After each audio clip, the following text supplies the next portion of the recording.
So yesterday we discovered how Etzel was found by Larry to be the new potential star. So let's see what happens now. Homeward bound. The taxi driver could not keep his eyes on the road. Again and again he glanced into the rearview mirror at the big dog crunched on the back seat. "Good doggy, nice doggy," he muttered. His Adam's apple hobbled up and down nervously. "Don't be afraid," soothed Larry. "But he's a man-eater," exclaimed the driver. "I was talking to the dog," said Larry. "Ack!" The driver glanced into the mirror again. Etzel's cold glaze met his. The dog licked his chops. "Schitzenberger, Seicher," yelped the driver. He mashed down the accelerator and sped for the docks. Larry shrugged. Not everyone appreciates star quality. The pudgy passenger, who huffed and puffed up the gangplank with her even pudgier schnauzer clasped tightly to her bosom, didn't appreciate Etzel's star qualities either, and neither did the ship's steward, who burst into Larry's stateroom with a dome-covered tray of food, and then, "You!" burst right out again. Etzel retreated to the far side of the room, eyes narrowed and ears back. He watched his new owner suspiciously. Larry watched Etzel too. For a long time, the director didn't move or make a sound. When he finally spoke, his voice was soft. Look at you, poor mutt. You're not really a tough guy, are you?" The sound of Larry's voice caused the hair on Etzel's neck to rise, and he growled. Larry kept talking. "You just don't know how to be yourself, do you? Your noble character, your courage, and your sweetness are all there. I see them in you. But don't worry, boy. I'm going to help you. I'm going to help to find the real dog inside you." Etzel licked the growl from his lips. Larry lifted the dome off the food tray and cut up the beefsteak he'd ordered. He held out a piece. Etzel pricked his ears and sniffed suspiciously at the same time. His body tensed, ready to spring away at the first sign of danger. "Go ahead, it's okay, you're hungry." Etzel didn't move. Larry tossed the meat to him. It landed between Etzel's front paws.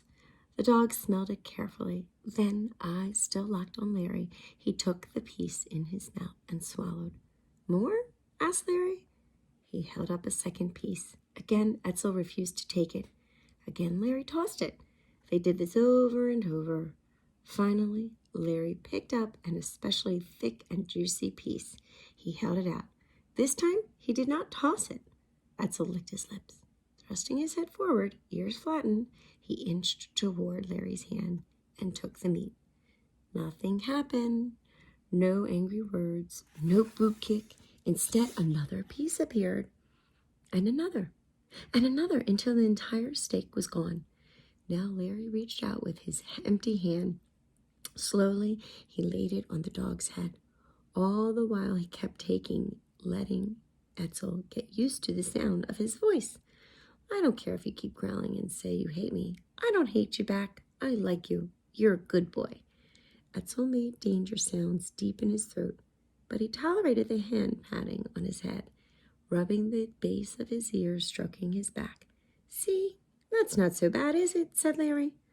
For a moment, the dog closed his eyes and his head drooped, relaxed.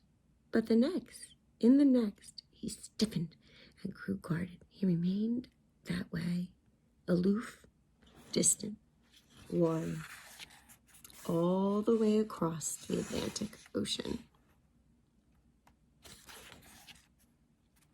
A dog named Strongheart. Etzel's days became filled with the clickety-clack-ding of Jean's typewriter, and she worked on a screenplay. Starring him. Time again, she came to Larry's office door to study the dog. "A coyote?" she would mutter, "or a wolf?"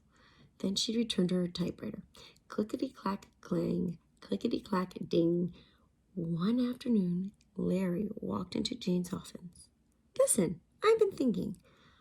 "About Etzel." "No kidding," Etzel continued, Larry. What kind of name is that for a movie star? We need a different name, a new name, a name that will look good in lights. I'm way ahead of you, bub, said Jane. How about something tough yet tender? Larry cut in. Something memorable and bold. Something like, will you quit flapping your gums and let me talk? Cried Jane. Ranger? No, too cowboy. Ace? It doesn't suit him. What about lightning? Blaze? Maybe. Strongheart, blurted Jane. Larry blinked. Strongheart, he repeated. Say, that's pretty good. Strongheart. Larry turned to the dog. What do you think, boy? Etzel, now Strongheart, didn't move a muscle. Strongheart, Larry said again. The dog stared straight ahead. That's a problem, said Jane. Etzel, Strongheart. It doesn't matter what you call him. Not once has he ever wagged his tail or barked just for this heck of it. He has never nuzzled your hand nor begged for treats. She didn't give Larry a chance to answer. Nope, he waits for a command before eating, sleeping, sitting, anything. Larry rested his hand on Strongheart's head. He tried to imagine what it felt like to be so controlled and in check of all the time, to bottle up your feelings, to suppress your instincts. It would be like in jail, he thought, living in jail. Jane came around from behind her desk. She lowered herself to look in the dog's eye. Do you think we made a mistake? Do you think he's the wrong dog? He's the right dog, said Larry. He has so much love, loyalty to give. I know it. I just have to figure out how to reach him yet. He rubbed behind the dog's ears. Strongheart tolerated it. Poor Pooch, said Jane. He's so serious. Do you think he's ever played, even as a puppy? Play? Larry repeated. He snapped his finger. That's it. You're a genius. I will stop